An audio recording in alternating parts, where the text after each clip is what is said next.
खुलुमबाय गोजोन फुंबिलिनि गासिबो बडलेण्ड बुब्लिनि अनसायगिरिफोरखौ बरायग्रोबाय। दिनै 16 मार्च सनिबारनि फान्जामुथिखौ फरायथिनो लादों आं किलिखां ब्रह्मआ। फान्जामुथिनि गिबियाव दं मेष राशि। रांखावरि जोबस्रांनो हागौ, जेंनायाव गोग्लैनांनो हागौ, गाज्रि सानजागोन। वृष राशि। आखायाव रांखावरि फैगोन, बेफार फालांगि बायदियाव मुलाम्फा जागोन, मोजां सान। मिथुन राशि। नोंथांनि मावबाय थानाय खामानिया लासैनो गोग्लैसोलांनो हागौ, दुखु दाहाजोंनो साना बारलांगोन। कर्कट राशि। नोंथांनि थांखिया जाफुंसारनो हागौ, नखराव गोजोन फैगोन, मोजां सान। सिंह राशि। माबा मोनसे गेदेर बिबान मोननो हागौ, सुखु गोजोनै साना बारलांगोन। कन्या राशि। समाजनि मोजां हाबा मावनो हागोन, बयजोंबो अनसायजागोन, मोजां सान। तुला राशि।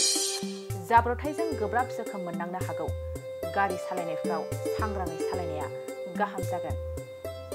वृश्चिक राशि। गावनि बिमा बिफाजों अनलायनानै थानो हागोन, नखराव सान्थि फैगोन, मोजां सान। धनु राशि। गोबावनिफ्रायनो नाजानायनि मोजां फिथाइखौ मोननो हागौ, गोसोआ जोबोरैनो गोजोननाय मोनखांगोन। मकर राशि। माबा मोनसे गाज्रि हाबा मावनानै गिखांनाय मोननो हागौ, दाबसे जायगायाव थाथेरनो हायै जागोन।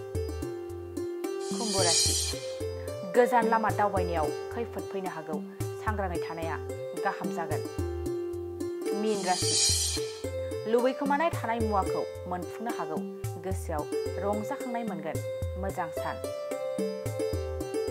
दिनै सानसेनि राशि फरायथिनायाबो एसेनोसै। आसा खालामो नोंथांनि दिनैनि साना मोजाङै मोजां थांगोन, बेखौ बडलेण्ड बुब्लि नखरनिफ्राय मिजिंथिबाय। दानिया फैदो नोंथांनि फान्जामुथिखौ बडलेण्ड बुब्लिनि हेफाजाबजों मिथिना लानि। गोजोन्थों। साख्रि नागिरग्रा सुबुंफोरनि थाखाय गोजोनथाव खौरां। गिबि खेबनि थाखाय आरबि मेथमेटिक्स सेन्टारा बाक्सानि सदर मसलपुराव गासै कम्पिटिटिभ एग्जामनि थाखाय गोदानै कचिं सेन्टार बेखेवनो थांगासिनो दं। जायफोर सुबुंफ्रा गोजान जायगायाव थांनानै कम्पिटिटिभ एग्जामनि थाखाय कचिं लानो हायाखैमोन, बिथांमोना बे बारनिफ्राय बे कचिंनि खाबुखौ आरबि मेथमेटिक्स सेन्टारनि जोहै मसलपुराव मोननो हासिगोन। बे कचिं सेन्टाराव बिथांमोना direct recruitment, 3rd and 4th grade, railway, SSC, army GD, Agniveer, bank, police आरो टेट आनजादफोराव जिरायनो हानाय बायदि रोंगौथि गोनां फोरोंगिरिजों फोरोंथाय होनाय जागोन।